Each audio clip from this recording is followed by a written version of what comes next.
بإذنه وسراجا منيرا.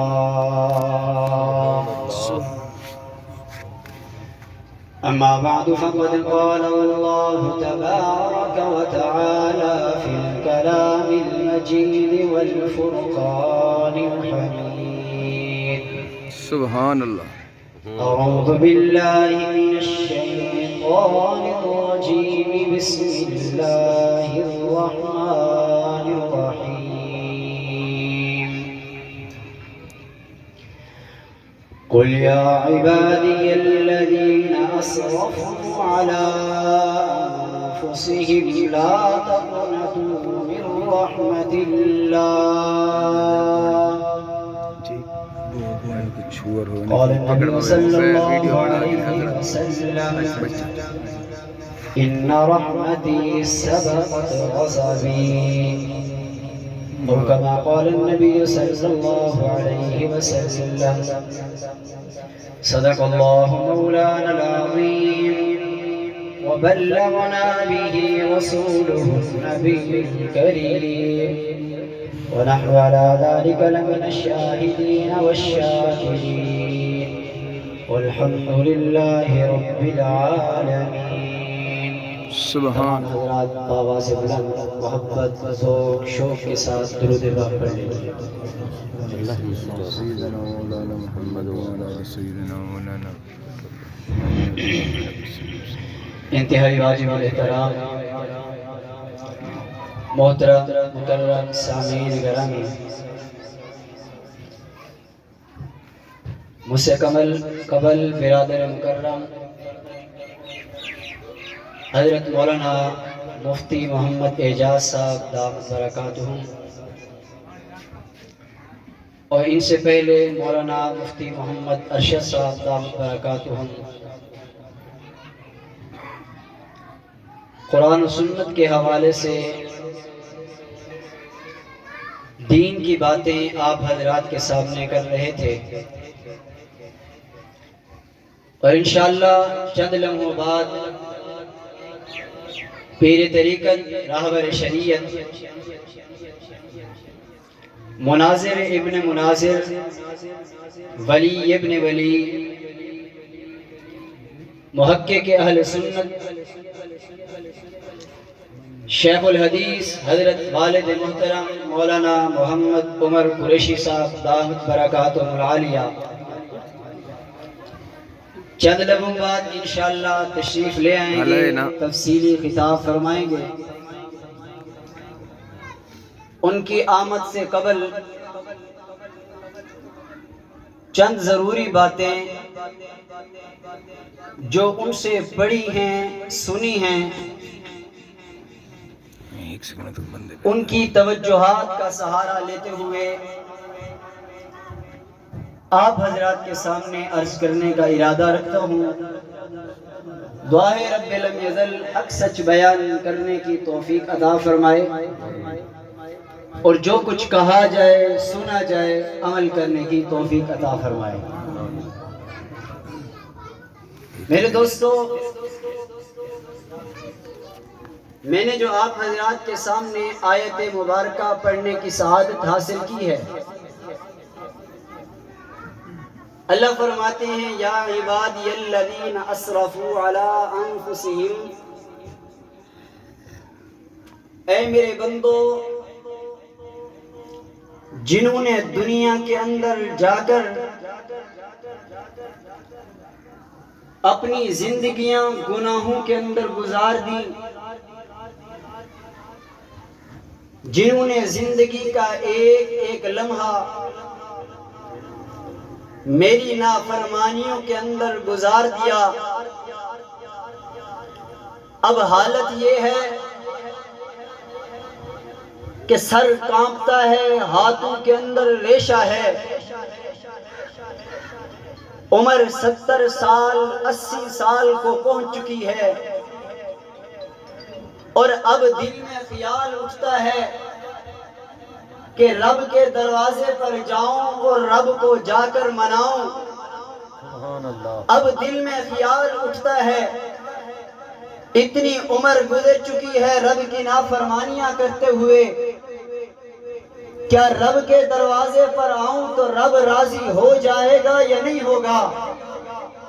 میرا رب اعلان فرما کر فرماتے ہیں کہ یا عبادی الذین اسرفوا علی انفسہم لا تقنطوا من رحمت اللہ، کہ میرا بندہ تو نے جو زندگی گزار چھوڑی، میری نافرمانیوں کے اندر تو نے اپنی زندگی کا ایک ایک لمحہ گزار چھوڑا ہے، اب اگر تیرے دل میں مجھے منانے کا خیال آ ہی چکا ہے تو پھر آ جا میرے دروازے کے اوپر، میرا دروازہ ہر آن و لمحہ تیرے لیے کھلا ہوا ہے۔ لا تقنطوا من رحمت اللہ، میرے دروازے سے نا امید نہ ہو، میری رحمت سے تو نا امید نہ ہو، بلکہ سچے دل کے ساتھ ایک مرتبہ آ کر میری دربار کے اندر ہاتھ اٹھا کر ندامت کے ساتھ آنسو بہانا تیرا کام ہے، زندگی کے سارے گناہوں کے اوپر رحمت والی قلم پھیر دینا مجھ اللہ کا کام ہے۔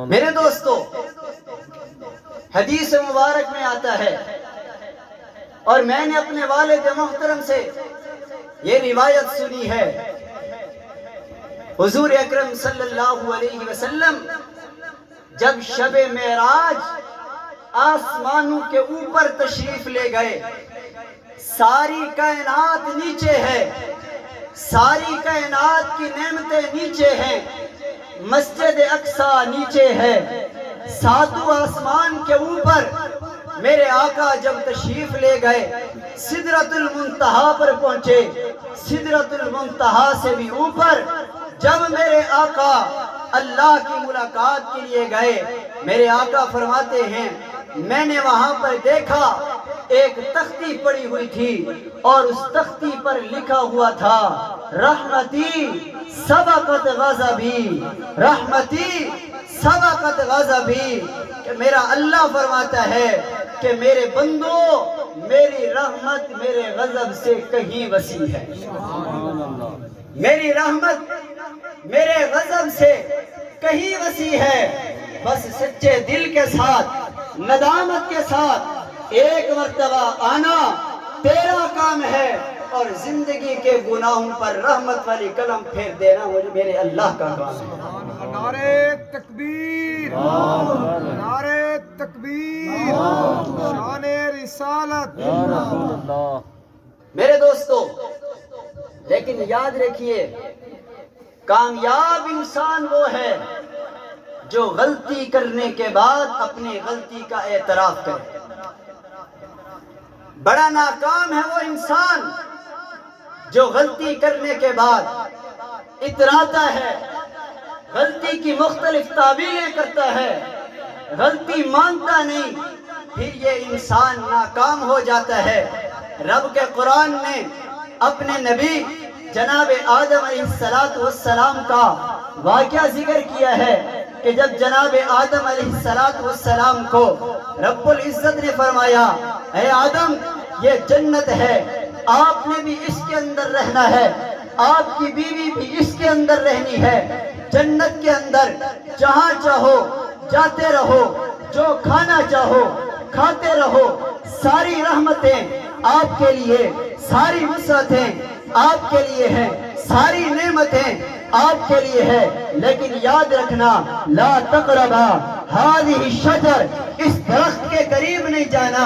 جناب آدم علیہ السلام جنت کے اندر رہ رہے ہیں، اچانک شیطان آ چکا، شیطان آ کر رب کی قسمیں دیتا ہے، جناب آدم علیہ السلام رب کے نام کا حیا کرتے ہوئے اس درخت کو کھا لیتے ہیں۔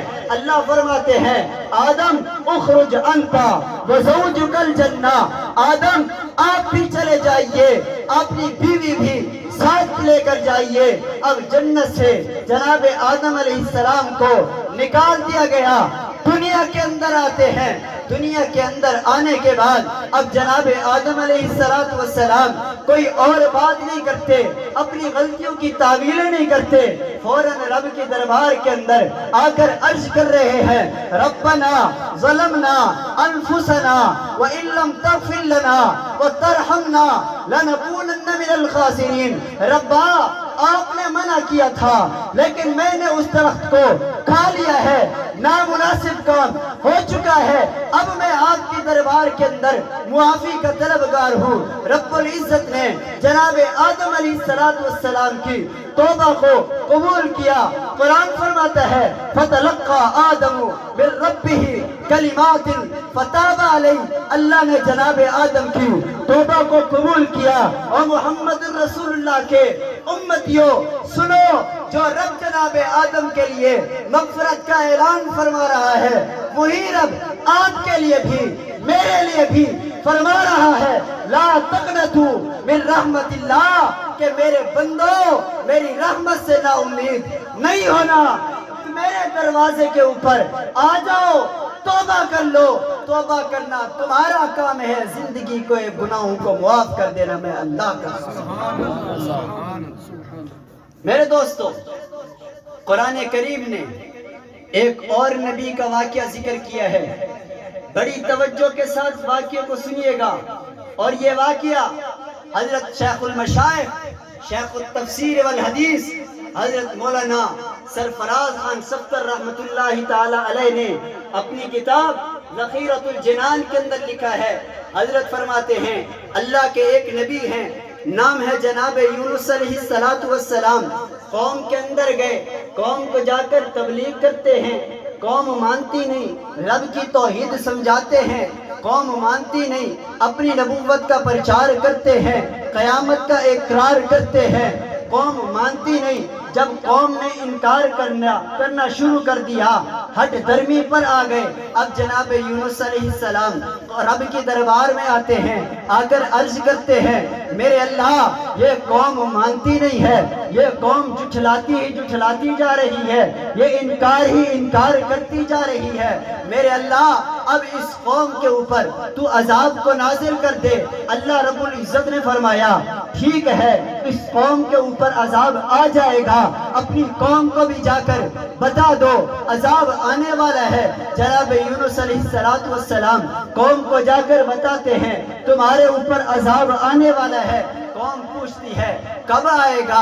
اب رب نے یہ نہیں بتایا کل آئے گا, پرسوں آئے گا, 3 4 5 دنوں کے بعد آئے گا. رب نے صرف اتنا ہی فرمایا عذاب آئے گا. جناب یونس علیہ السلام فرمانے لگے کہ آپ کے اوپر عذاب 2 4 دنوں کے اندر آ جائے گا. اب جب جناب یونس علیہ السلام نے یہ بات کر ڈالی, فوراً دماغ کے اندر یہ بات آئی, رب نے تو نہیں کہا کہ میں نے 2 4 دنوں کے اندر عذاب کو نازل کر دوں گا. اب جناب یونس علیہ السلام دل کے اندر گھبرانے لگے, اس بستی کو چھوڑ کر چلے گئے. قرآن کہتا ہے وَظَنُّونِ إِذْ ذَهَبَ مُغَاضِبًا فَظَنَّ أَن لَّن نَّقْدِرَ عَلَيْهِ فَنَادَىٰ فِي الظُّلُمَاتِ. جناب یونس علیہ السلام اس قوم کو چھوڑ کر, اس بستی کو چھوڑ کر جب آگے جاتے ہیں, اب رب العزت نے جناب یونس علیہ السلام کو مختلف تکالیفوں کے اندر, مختلف آزمائشوں کے اندر مبتلا کر دیا. جناب یونس بھی جا رہے ہیں, 2 چھوٹے بچے بھی ساتھ ہیں, ایک ساتھ بیوی بھی ہے. دیکھتے کیا ہیں, سامنے ایک قافلہ آ رہا ہے. وہ قافلے والے کہتے ہیں یہ جو آپ کے ساتھ عورت ہے, یہ عورت آپ ہمارے حوالے کر دیں. جناب یونس فرماتے ہیں یہ تو میری رفیقہ حیات ہے, یہ تو میری بیوی ہے, میں آپ کو کیسے حوالے کر سکتا ہوں. چنانچہ وہ لے کر چلے گئے. جناب یونس علیہ السلام آگے چلتے ہیں. 2 بچے ہیں, ایک کی عمر 7 سال, ایک کی عمر 9 سال. چلتے چلاتے آگے جا کر دیکھتے ہیں ایک بڑی نہر آ گئی. اب جناب یونس علیہ السلام نے نہر کو کراس کرنا ہے. فرماتے ہیں بڑے بیٹے کو بیٹا تو نہر کے کنارے پر بیٹھ جا, چھوٹے بیٹے کو کندھوں پر لیتے ہیں تاکہ اس کو پار کر کے پھر بڑے بچے کو بھی لے جاؤں گا. جناب یونس علیہ السلام جب بڑے بچے کو نہر کے کنارے پر کھڑا کرتے ہیں, بچے کو بٹھا کر چھوٹے کو نہر کے اندر جاتے ہیں. جیسے ہی درمیان کے اندر پہنچتے ہیں دیکھتے کیا ہے, ایک نہر آیا, ایک بھیڑیا آیا. وہ آ کر جو بڑا بچہ پیر ٹھہرا تھا اس کو اٹھا کر بھاگ گیا, چلا گیا. جناب یونس علیہ السلام پریشانی کے عالم کے اندر واپس دوڑے بچے کو بچانے کے لیے. خدا کی قدرت, جو بچہ ان کے کندھوں کے اوپر تھا وہ بھی پھسلا پانی کے اندر, وہ بھی بہتا چلا گیا. جناب یونس علیہ السلام کی اب نہ بیوی ہے نہ دونوں بچے ہیں, پریشانی کا عالم ہے. جناب یونس علیہ السلام دریا پار کرتے ہیں, آگے دیکھتے ہیں بڑیا دریا آ گیا. اب اس کشتی کے اندر ملاح کے ساتھ بیٹھ گئے. کشتی گھمر گھیر کے اندر پھنس رہی ہے. ملاح کہتا ہے معلوم ہوتا ہے یہاں پر کسی نے اپنے آقا کی نافرمانی کی ہوئی ہے. جناب یونس علیہ السلام فرماتے ہیں یہ میں ہی ہوں حضرت یونس علیہ السلام کے ساتھ. ملاح کہتا ہے اب چلے ایسا کرتے ہیں یہاں پر قرآن اندازی کرتے ہیں. جو قرآن اندازی کے اندر جس کا نام نکل آیا اسے یہ اس دریا کے اندر چھلانگ لگانی پڑے گی. خدا کی قدرت, قرآن اندازی کی گئی, نام جناب یونس علیہ السلام کا نکل آیا. اب جناب یونس علیہ السلام مچھلی کے جناب یونس علیہ السلام اس دریا کے اندر چھلانگ لگاتے ہیں. رب العزت نے مچھلی کو حکم دیا کہ مچھلی تو نے میرے پیغمبر کو اپنے پیٹ کے اندر لے لینا ہے. فَالْتَقَمَهُ الْحُوتُ, لیکن یاد رکھنا اسے اپنے غذا نہیں بنانی, اسے تو نے کسی قسم کی کوئی تکلیف نہیں دینی, کوئی ہڈی نہ ٹوٹے, کسی قسم کا کوئی جسم کے اوپر تیرے نشان نہیں چھوڑنا. حضرت یونس علیہ السلام جب مچھلی کے پیٹ کے اندر گئے اب زبان کے اوپر ایک ہی جملہ ہے لا الہ الا انت سبحانک انی کنت من الظالمین. جناب یونس علیہ السلام کچھ عرصہ اس مچھلی کے پیٹ کے اندر رہنے کے بعد رب العزت نے جناب یونس علیہ السلام کی دعا کو قبول کیا. مچھلی کو حکم کیا گیا مچھلی اب جاؤ جناب یونس علیہ السلام کو باہر جا کر ڈال دو. باہر جا کر ڈالتی ہے. آگے کیا صورت ہے, پر حضرت سرفراز خان صفدر رحمت اللہ تعالی علیہ فرماتے ہیں جب مچھلی نے چٹیل میدان کے اندر حضرت یونس علیہ السلام کو ڈالا وہاں پر ایک ہرن آئی. ہرن نے آ کر اپنے بچے کو تلاش کرنے لگی. اس کا بچہ گم ہو چکا تھا. جناب یونس علیہ السلام کے پاس جب وہ آتی ہے رب کی قدرت, جناب یونس علیہ السلام نے اس کا دودھ پیا. دودھ پینے کے بعد اب جناب یونس علیہ السلام کے جسم کے اندر جو کمزوری تھی ختم ہوئی, طاقت آئی. اٹھتے ہیں, چلتے ہیں, دیکھتے کیا ہے ایک قافلہ آ رہا ہے. اس قافلے کے پاس جناب یونس علیہ السلام کا وہ بھیڑیے والا بچہ موجود ہے. وہ لے لیا. آگے چلتے ہیں, پتہ چلا کہ فلاں بستی کے اندر ایک بچہ ہے جو نہر کے اندر بہتا جا رہا تھا. انہوں نے اس کو پکڑ لیا تھا. جناب یونس علیہ السلام کو وہ بھی مل گیا. آگے چلتے ہیں, وہی قافلہ پھر دوبارہ آیا. جناب یونس علیہ السلام کی بیوی بھی مل گئی. اب رب نے جناب یونس علیہ السلام کو فرمایا یونس جاؤ, آپ کی توبہ قبول ہو چکی ہے. اسی قوم کے اندر جاؤ, اس قوم نے بھی توبہ کر لی ہے. اب جاؤ اپنی نبوت کا پرچار بھی کرو, میری خدائی کا اعلان بھی کرتے رہو اور قیامت کا لوگوں کو بتاتے بھی رہو. نعرہ تکبیر. عرض کرنے کا مقصد کیا ہے, جناب یونس علیہ السلام رب کے حکم سے بغیر لوگوں کو بتا بیٹھے تھے کہ تمہارے اوپر عذاب آنے والا ہے. ابھی رب نے بتایا نہیں تھا. جب یہ بات دل کے اندر آئی اب اللہ رب العزت نے جناب یونس علیہ السلام کو مختلف امتحانوں کے اندر ڈالا. لیکن جناب یونس علیہ السلام کی زبان کے اوپر جملے کیا ہیں, لا الہ الا انت سبحانک انی کنت من الظالمین. فوراً اپنی اس بات کا اعتراف کرتے ہیں. رب العزت نے انعام کیا دیا, فوراً فرمایا کہ جاؤ اپنی نبوت کا اعلان کرو اور میری خدائی کا دعویٰ کرو. نعرہ تکبیر. شان رسالت, شان صحابہ.